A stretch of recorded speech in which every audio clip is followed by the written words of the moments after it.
I got into a Genesis. This is luxury. Whether it's a sleek G70 or the GV80 with that third row, these are high-end vehicles with payments that actually make sense. Go see Michael. Tell him Sid sent you. Genesis of Brooklyn. Find him at genesisofbrooklyn.com. If the New York Knicks were to win a championship, Courtney, I got to tell you this, I'm going to admit it.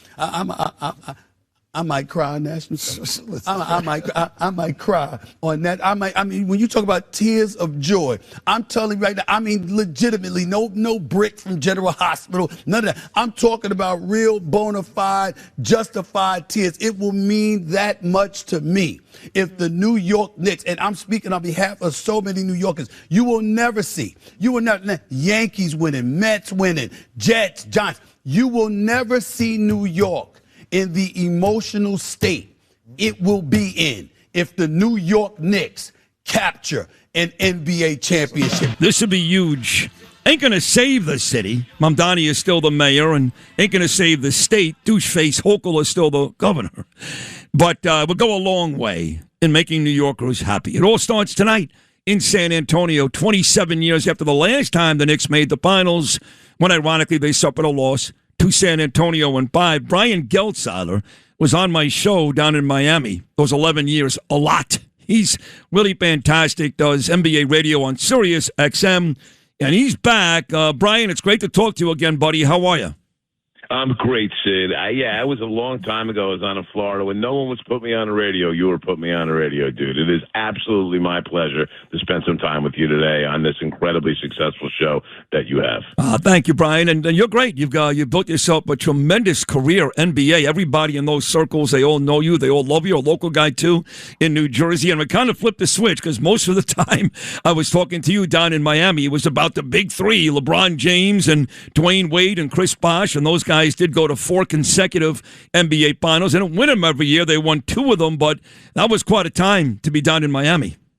It was fantastic, and really it was peak LeBron. LeBron has never been better than he was in those 4 years in Miami, and watching him and Dwayne Wade and Chris Bosh do what they did, and maybe the most incredible thing was that regular season 27-game win streak they had. They were able to do some things that just with the way the game has evolved, I don't know that we'll ever see again at this point in terms of how they were able to dominate, how they were able to stay healthy. The game has changed so much with the speed of the game and the pace and the tempo being much quicker. You're seeing guys sit games more. Guys are being injured a whole lot more frequently, and it was an incredible time, Sid, and something that I cherish. You know what's funny? I was thinking about the Spurs today, and they had a great run, too, with Tim Duncan and Manu Ginobili and Tony Parker, David Robinson, the end of his career. And the engineer of that, the coach, was Greg Popovich. And just so you know, I hate Greg Popovich, obviously. All right. I love Trump. Trump's one of my best buddies. And you get this guy, Popovich, who's right there with Steve Kerr and Golden State, even Stan Van Gundy, guys that are very public about their disdain for President Trump. I never understood why Popovich had to do that. So, yeah, he's a great coach, but I couldn't stand him.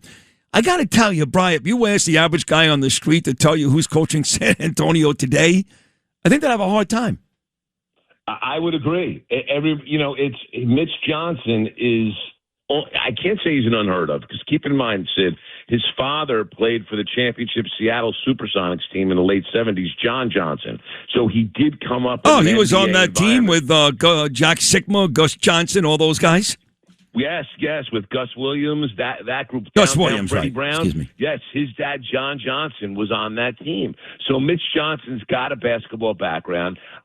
He brings some energy to this thing. He's a really good coach. And listen, there's some things on the sidelines that he has good guys on the sidelines. Listen to him. Sean Sweeney, who just got the Orlando job as his associate head coach. He's got former Sixer coach Brett Brown there with him.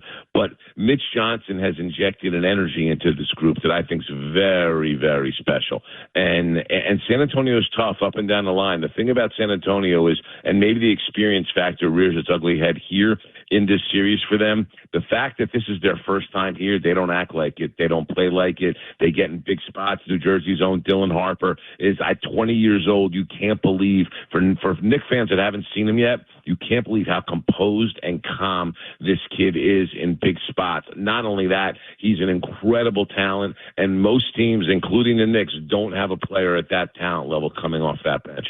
Not only that, the Spurs may have the best player in the NBA. I mean, I think he's still young and he's still maturing, but Wembanyama, he may already be there. If he's not there, he's going to be. Trust me when I tell you, he's going to be very, very soon the best player in the NBA, and they're not going to be easily intimidated, these young guys, when you consider the fact they had to win 2 straight against the reigning NBA champs, including a Game 7 road win in Oklahoma City.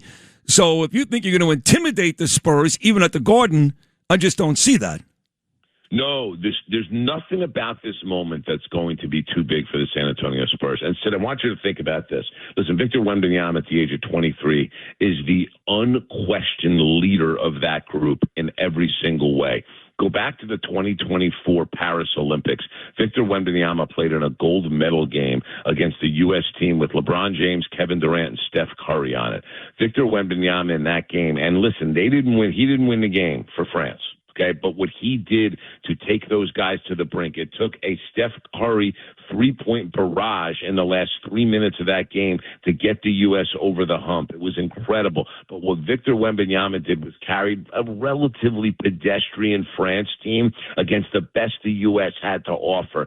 That moment, 2 years ago, wasn't too big for him. This isn't going to be too big for him. And you see guys follow his emotional cues. You saw a situation a couple games back where he felt as though he was not being treated all of that well by the officials and being knocked around by Oklahoma City late in the blowout. He sent Mason Plumlee and Bismack Biyombo out on the court to do a little goon work for him, and they went right and did it immediately. There's something with Wembanyama at a young age where he's just an it guy that has it all together, and the Spurs are smart enough to follow his lead in everything that they do. He's a highly emotional player. He's a highly competitive player, but he's really, really wise beyond his years. And listen, for Knicks fans that haven't seen him, this is something unlike anything you've ever seen on an NBA basketball. They should have seen him, of course, because the Knicks won that silly cup series that they played midway through the season, and the Knicks actually beat the Spurs. So we've seen them, we've beaten them, but that doesn't mean that that's going to translate to an NBA Finals win.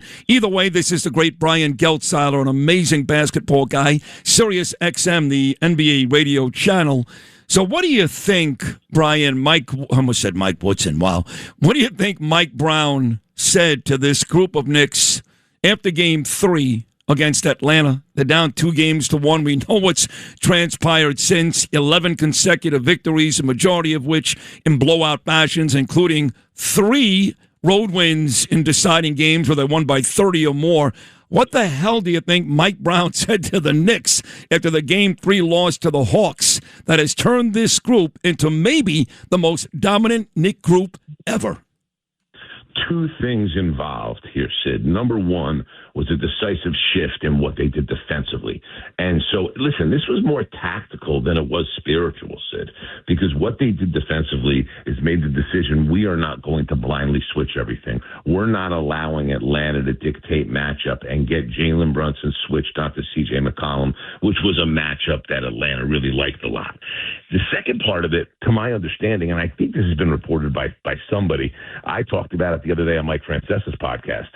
There was a meeting. Karl Towns approached the lead assistant, Chris Gent, and said to Chris Gent, kind of showed him some diagrams and some stuff where if we run more offense through me at the elbow, everybody's going to see it. Here are some different things that we can do. And Gent was intrigued enough to show it to Mike Brown. Mike Brown wanted to sit down and meet with Karl to find out more that he had in mind, and kind of came back to the team and said, we're going to try this right now. We're going to see if we can run a little bit of this. And this is where the Knicks offense has exploded, because in the half court, everybody's seeing the basketball. The variations that they can run off of Towns having the ball at the elbow and initiating the offense there. The other thing is this, Sid, and everybody forgets this. Jalen Brunson made his bones in the NBA playing as an off-ball player with Luka Doncic in Dallas.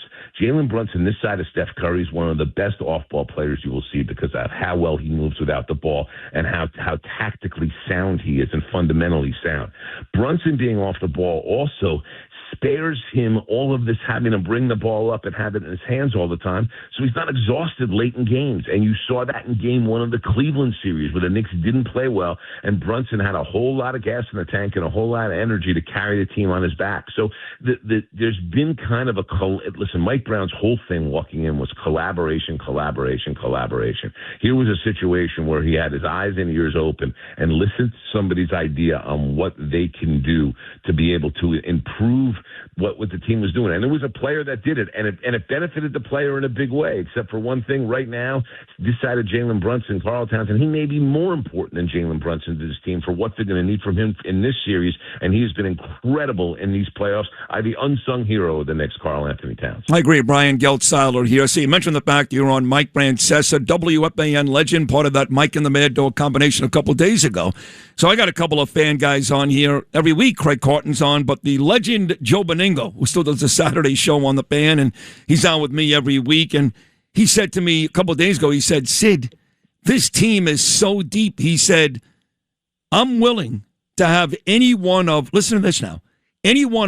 8 guys take the last shot. You never hear that, right? You got, Michael Jordan would give it up to Paxson or Kerr, but you got 2 or 3 guys. He said, Sid, I am willing. Now, that's a testament to Mike Brown, too, because we know that Thibodeau ran his starters ragged. That's one of the reasons why he was gone, besides the obvious, which is Towns didn't like him. But Mike Brown made a decision to play a lot of guys throughout the season and in the playoffs. This team goes 9 or 10 deep. Any one of 8 guys to take the last shot. That's a big statement, Brian, yes? It is. It may be a little bit of a stretch also, and I love Joe, but I think you're probably in the neighborhood of more of 5 to 6 guys. It's your 5 starters and maybe Shamet. I'll say this. Listen, Tom Thibodeau didn't have the same kind of bench last year that Mike Brown did. Listen, I'm a Thibodeau loyalist, and I actually look at him as being an enormous figure in why the Knicks are here, because Mike Brown was smart enough to carry all the good things from Tom's culture. And Tom was a one-voice guy, so he wasn't great with collaboration, and that's been a little bit of the difference here.